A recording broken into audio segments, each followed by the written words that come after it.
Hi, it's Jim Dodson, the Florida Bike Guy. So, thinking about buying an e-bike online. As it so happens, Bicycling Magazine had a little article that I thought was pretty interesting, and it kind of directed some thoughts of mine towards some considerations. And I thought they had some great points, and I wanted to tell you about some of the ideas that they had, along with some of my own. I think the first thing about buying a bike online is like, how do you know what you want? When you walk into a dealership and you have multiple models to choose from, it really helps focus your attention on some alternatives and what really works for you. Pretty much when you're going to an online retailer, you're going typically with an idea to get a bike.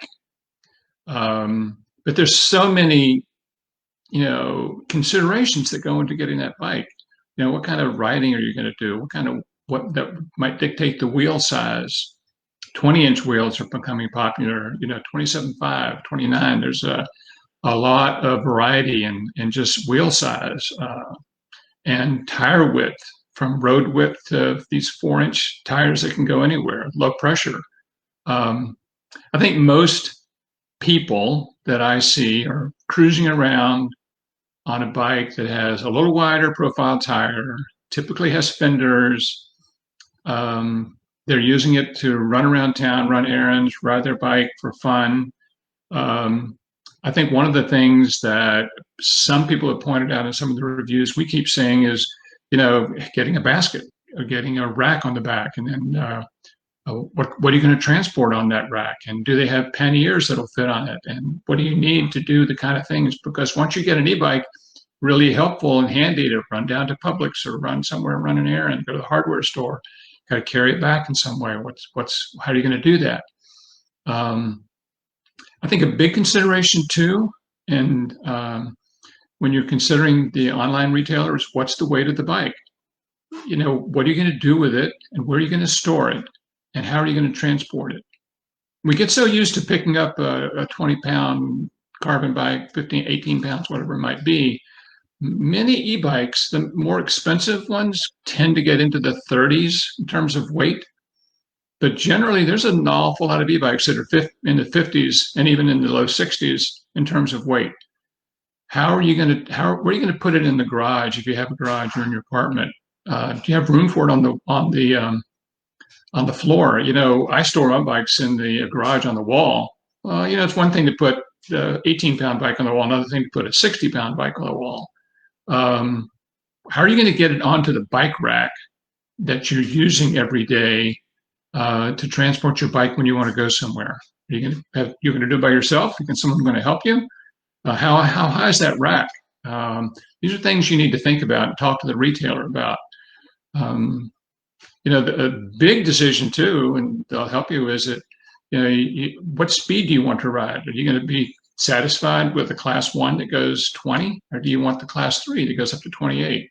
Are you fully comfortable that you can ride a class 3 bike? You're ready for that. The cost, generally the cost goes up as the quality goes up and the materials get lighter and the bike gets lighter. You have the mid-drive versus hub drive issue. Bosch has come out with a new line of mid-drive and lighter batteries that have shaved 7 or 8 pounds off these bikes, which is really a great thing. So these are things that, are you going to get the information you want from an online retailer to answer the questions for all of these and other considerations you have for what you're going to buy? Okay. Some have, typically you go into an online person, you're going to be with a chat service. You might get a person on the phone to talk. What's their level of experience and all those things. So you're really sort of considering online versus walking into a bike shop. I would say that most of the people with road bikes who are our clients are getting their bikes from a bike shop. I definitely have a lot of clients who are getting good quality bikes online. And that certainly is an option. A lot of people exercise that option. Another thing is, like, what size bike do you need? We get so used to seeing these size differentials of small, medium, and large, and they'll have a sizing chart maybe. But one pointed out to me recently was, so it says it's for a 6'2" rider or a 5'6" rider. That's part of the consideration, but what is your inseam? Do you have unusually short inseam or long inseam? If it's not a step through bike and it's got a center bar, can you stand comfortably over that bike? Is your height measurement an accurate measurement for that bike in terms of where the bar is related to you standing over it at a traffic light? Okay. So that's just a consideration you need to talk to them about to make sure that it's fit you properly. The other thing is generally the geometry. If you've had a bike fitted, the geometry is the whole deal. I know that all people aren't using e-bikes for the same type of speed, fitness, and duration that you use a road bike for, but it is a consideration. You don't want to get a bike that just doesn't fit you, isn't suitable for your height, weight, and body dimensions. I mentioned earlier in a video we did about the consideration of how's the bike going to come to you if you're buying it online, and what do you need to do when you receive it. And you're going to find bikes, and this is something you really need to make sure you understand from an online retailer. What exactly do I need to do to put this thing together when it comes in a box? And there's a wide variety. They could be multiple parts that have to be assembled, and and all the way up to they'll bring it to your door and assemble it for you in the home. So just make sure you understand and are comfortable that you can do what's necessary when that bike comes partially assembled. Okay. Service and warranty issues.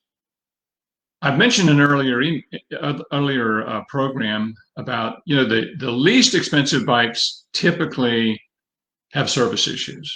The least expensive bikes have cut corners to get it at $900, $400, $300, $1,000. There are some noted exceptions to that. There's some American companies putting out really, really good $1,000 bikes with service and what have you. But there are a lot of foreign companies doing the same with no service and no parts. So when something breaks, and like all things, something will break, how do you repair it? How do you replace it? Do they have a dealer network? Do they have a relationship with the service department? Where can you take that bike when it needs service? You need to make sure before you order it and get it to your house that you've got a relationship with the shop, even though you didn't buy it there, that's willing to service it for you. You don't want to find out that you receive it and nobody's willing to touch it. So these are just some considerations. And the other thing I think that we need to think about in terms of e-bikes is maintenance.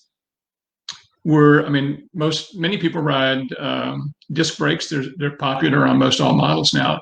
Almost every e-bike, I've never seen one reviewed that did not have disc brakes. You definitely, according to most reviews, want hydraulic disc brakes. They minimize the maintenance issues.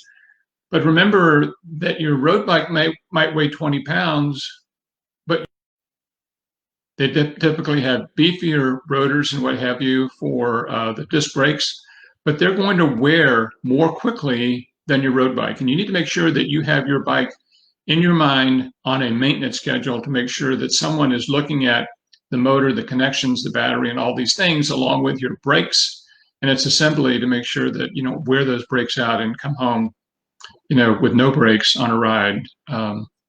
So those are just some considerations I think that you need to kind of bear in mind before you order that tantalizing bike.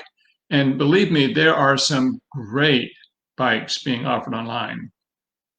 Do they meet all these things and others that that you need? That's up to you. Just do your due diligence, get a great product, and I'm sure you'll enjoy it. I'm Jim Dodson, the Florida Bike Guy. I'm an injury lawyer. Our office is in Clearwater, but we represent clients throughout Florida. I've got a special commitment to cyclists. If you've been injured, doesn't matter how, on a bike, in a car, whatever. If I can help you, I'd be happy to. Just call and let us know. Let's talk about what we can do to help you. We'll let us handle the legal issues while you focus on getting your recovery underway and getting back on the bike. So have a great week. Consider an e-bike. Enjoy the one you get. Thank you. We'll see you next time.